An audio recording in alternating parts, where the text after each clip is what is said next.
আসসালামু আলাইকুম, কেমন আছো তোমরা? আশা করি ভালোই আছো। তো আল্লাহর রহমতে আমিও ভালো আছি আলহামদুলিল্লাহ।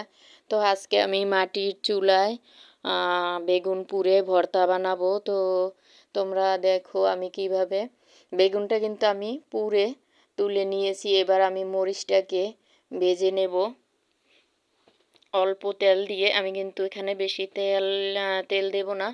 তো এই তো আমার মরিচগুলো কিন্তু ডলে নিয়েছি হালকা করে। তো এবার আমি সব কিছু দিয়ে ভালোভাবে ভর্তাটা কিন্তু বানিয়ে নেব। তো আপুরা, ভাইয়েরা, একটা ভিডিওর জন্য কিন্তু আমাদের অনেক পরিশ্রম করতে হয়। তো আমরা কিন্তু ইউটিউব জগতে যারাই আছি সবাই জানি যে একটা ভিডিওর জন্য যেখানে 10 মিনিট লাগে, যদি ভিডিওটা বানাতে যাই তো সেখানে দেখা যায় আরও তোমার 30 মিনিটের মতো লাগে। তো প্লিজ তোমরা ভিডিওটা স্কিপ করো না, আর লাইক দিতে ভুলো না। তো তোমার একটা লাইক আমার কাছে কিন্তু অনেক মূল্যবান। তো তোমারই মতো আরও অনেকের কাছে নিতে সাহায্য করবে। তো আমার এত ছোট্ট চ্যানেলটাকেও কিন্তু তোমরা দেখা যায় লাইকের চাইতে কমেন্টেই বেশি আসে। তো এরকমটা করো না, সবাই প্লিজ মনে করে একটু লাইক দিও, আমাকে তোমাদের সাথে একটু এগিয়ে নিয়ে যাও। তো এই তো আমি কিন্তু এখানে হালকা একটু ধনিয়া শাকও দিয়েছি।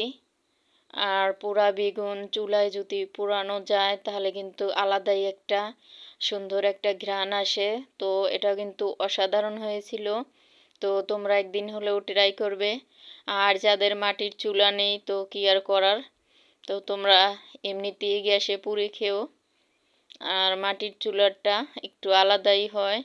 তো বেগুনটা কিন্তু একেবারেই ভালো ছিল। এই তো দেখো বেগুনটা কিন্তু কোনো পোকা ছিল না। তো এবার আমি ভালোভাবে মিশিয়ে নেব। আমার বাটিটা একটু ছোট হয়ে গেছে, বাটি না, ট্রেটা একটু ছোট হয়ে গেছে, আমি ঠিকভাবে মিশাতে পারছি না। তো এবার কিন্তু আমি অফ ক্যামেরায় এটাকে অন্যত্রায় নিয়ে ভালোভাবে মিশিয়ে নিয়ে এসেছি। তো দেখো কতটা লোভনীয় দেখাচ্ছে।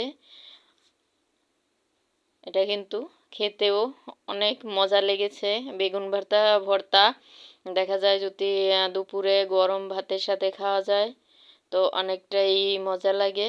তো সাথে কিন্তু মরিচ ভর্তাও আছে। তো তোমাদের যাদের খেতে মন চায় চলে এসো আমার বাড়ি। তো এই তো দেখো কত সুন্দর ভর্তাটা কিন্তু আমি বানিয়ে নিয়েছি। এটা কিন্তু অনেকটাই সহজ। এটা আমার আপুরা আমার চাইতেও ভালোভাবে জানে। তো তারপরে একটু ট্রাই করলাম। তো আপুরা অবশ্যই একটা লাইক দিয়ে ভালো একটা কমেন্ট করে যেও। তো তোমার কমেন্ট ধরে আমি তোমার পরিবারে চলে যাব। আর যদি কেউ নতুন বন্ধু হয়ে থাকো তাহলে 24 ঘন্টা ওয়েট করবে। 24 ঘন্টা পর আমিও তোমার পরিবারে যাব, সদস্য হব। তো আজকের ভিডিও এখানে শেষ করছি। আল্লাহ হাফেজ।